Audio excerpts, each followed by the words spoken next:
Boa noite, seja bem-vindo a mais um encontro nosso no 7 a 7. Hoje eu gostaria de refletir com você sobre um aspecto muito importante na vida da igreja, que é o testemunho pessoal. Há um missiólogo conhecido que eu gosto muito e cito inclusive nas minhas aulas no seminário, que é o Ralph Winter. Ele defende a ideia de que desde o início Deus sempre tem se utilizado de duas forças importantes para a expansão do seu reino. O testemunho formal, modelar da vida piedosa, que é o testemunho formal, é sobre isso que eu gostaria de falar, e o testemunho mais formal de pessoas habilitadas, que são os oficiais. Ele chama de modalício e sodalício. Nós estamos mais habituados a entender a importância de pessoas preparadas com teologia para o ministério, e eles têm a importância. Deus tem chamado e vocacionado pessoas.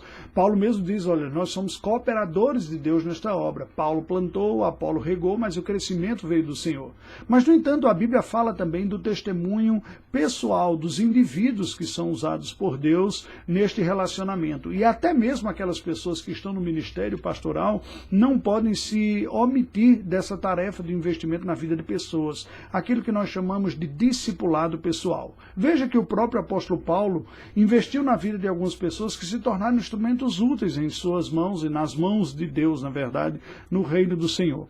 Quando ele escreve a Tito, no capítulo 1, versículo 4, ele diz: a Tito, verdadeiro filho, segundo a fé comum, graça e paz da parte de Deus Pai e de Cristo Jesus nosso Senhor. Verdadeiro filho segundo a fé comum. Ou seja, foi alguém que nasceu de novo pelo fruto do investimento pessoal do apóstolo Paulo, evangelizando, discipulando, treinando, até o ponto de depois ele se tornar um líder de igreja, um pastor de igreja, a quem Paulo deixa para dar continuidade ao trabalho de plantação da igreja na ilha de Creta.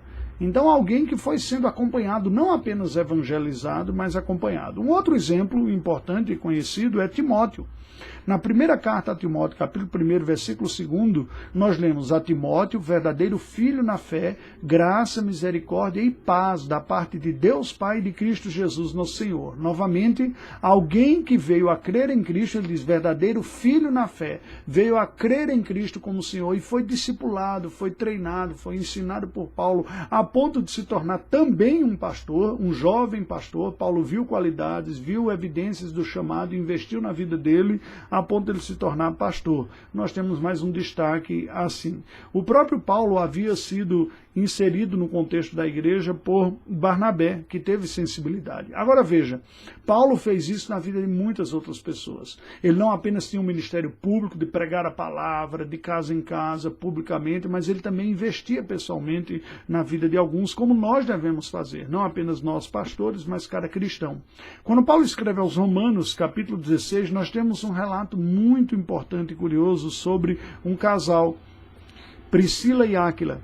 Ele diz: saudai Priscila e Áquila, meus cooperadores em Cristo Jesus, os quais pela minha vida arriscaram a sua própria cabeça, e isto lhes agradeço, não somente eu, mas também todas as igrejas dos gentios. Saudai igualmente a igreja que se reúne na casa deles. Saudai, meu querido Epêneto, primícias da Ásia para Cristo. O mais curioso sobre a vida de Priscila e Áquila é que não há nenhuma evidência de que nenhum deles venha a se engajar com dedicação exclusiva no ministério. Não é? Até mesmo a ordem apresentando Priscila primeiro, antes de Áquila, nos dá a entender que ela era até mais dedicada do que o seu próprio marido nesse testemunho. O encontro deles é descrito no livro de Atos dos Apóstolos, capítulo 18. Depois disso, deixando Paulo Atenas, partiu para Corinto. Lá encontrou um certo judeu chamado Áquila, natural do Ponto, recentemente chegado da Itália, com Priscila, sua mulher, em vista de ter Cláudio decretado que todos os judeus se retirassem de Roma. Paulo aproximou-se deles. E, posto que eram do mesmo ofício, passou a morar com eles e ali trabalhava, pois a profissão deles era de fazer tendas, e todos os sábados discorria na sinagoga, persuadindo tanto judeus como a gregos. Este texto nos leva a crer que o apóstolo Paulo evangelizou este casal. Eles eram judeus e Paulo sempre tinha essa estratégia de começar pela própria sinagoga judaica, apresentando Cristo como Messias para que os judeus crescem, e ele discipula essas pessoas, evangeliza esse casal. O contato inicial é o contato pela profissão. Veja que não precisa ser uma conversa exclusivamente religiosa. Deus tem lhe dado a oportunidade de conhecer pessoas no âmbito da sua profissão, no seu trabalho. São oportunidades da providência divina para que você se aproxime e apresente o Evangelho, como Paulo fez com essas pessoas. Diferente de Timóteo e de Tito, Priscila e Áquila não se tornaram obreiros ordenados, né? As mulheres não, porque elas não eram ordenadas biblicamente, mas um homem também não. A Áquila aqui também não foi ordenado. No entanto, eles cresceram a tal ponto na fé cristã que foram cooperadores, como Paulo dizia, estavam dispostos a dar sua própria vida, abriram sua casa para abrigar uma igreja. A igreja em Roma se reunia na casa deles, e eles eram líderes leigos. O tempo glorioso da Igreja Presbiteriana do Brasil, quando nós crescimos profundamente, era a maior denominação do país, foi um tempo em que muitos leigos se dedicaram dando testemunho, e os oficiais de igreja, presbíteros e diáconos, tomavam conta de congregação e de ponto de pregação. Por que estou falando isso? Se você é um cristão, você tem um privilégio, a oportunidade de dar testemunho de Cristo. Não fique achando que isso é uma responsabilidade exclusivamente dos ministros ordenados e dos oficiais. Há um lugar para eles, assim como há um lugar para o leigo também. Ambos somos testemunhas de Cristo. Lembra que Pedro, escrevendo a sua carta aos cristãos em geral, ele não está falando para pastores ou presbíteros, ele diz, 1 Pedro 2, versículos 9 e 10, vós, porém, sois raça eleita, sacerdócio real, nação santa, povo de propriedade exclusiva de Deus, a fim de proclamardes as virtudes daquele que vos chamou das trevas para a sua maravilhosa luz. Todo cristão foi chamado das trevas para a sua maravilhosa luz. Todo cristão é chamado para proclamar as virtudes de Deus. Ele diz, vós sim, que antes não erais povo, mas agora sois povo de Deus. Que antes não tinhas alcançado misericórdia, mas alcançastes misericórdia. Você agora é parte do povo de Deus.